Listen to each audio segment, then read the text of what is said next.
think the first is, depending upon how well you want to do, and particularly if you're starting a company, you need to work super hard. So what does super hard mean? Well, when my brother and I were starting our first company, instead of getting an apartment, we just rented a small office and we slept on the couch. And we showered at the YMCA, and we had just one computer. So the website was up during the day, and I was coding at night. 7 days a week, all the time.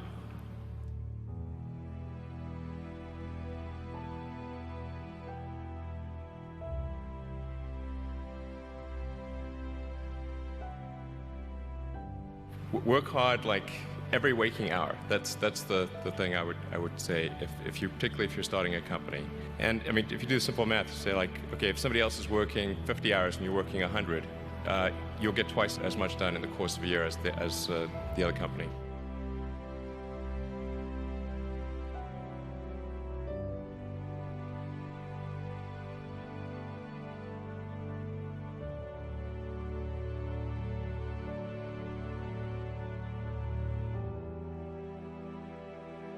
I think too is you got to make sure that whatever you're doing is a great product or service. It has to be really great. And I go back to what I was saying earlier, where if you're a new company, I mean, unless it's like some new industry or new market that, if it's an untapped market, then you have more ability to, the standard is lower for your product or service. But if you're entering anything where there's an existing marketplace against large entrenched competitors, then your product or service needs to be much better than theirs. It can't be a little bit better, because then you put yourself in the shoes of the consumer and they say, why would you buy it as a consumer? You're always going to buy the trusted brand unless there's a big difference. So a lot of times entrepreneur will come up with something which is only slightly better. And it's not, it can't just be slightly better. It's got to be a lot better.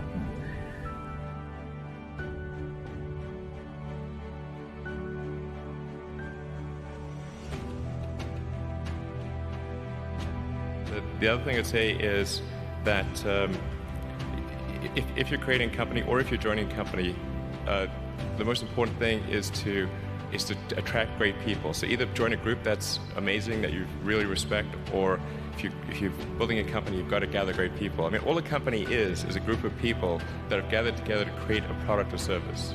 And so depending upon how talented and hardworking that group is, and the degree to which they're focused cohesively in a good direction, that will determine the success of the company. So do everything you can to gather great people if you're creating a company.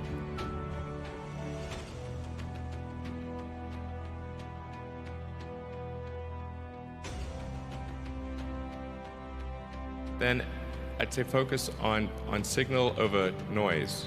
A lot of companies get confused. They spend money on things that don't actually make the product better. So, for example, at Tesla, we've never spent any money on advertising.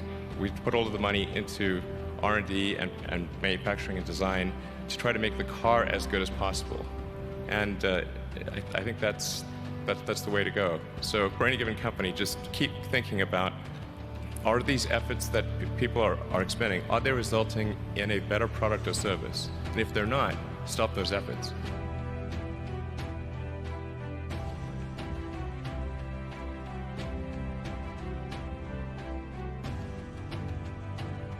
And then I think that the final thing I would encourage you to do is, now is the time to take risk.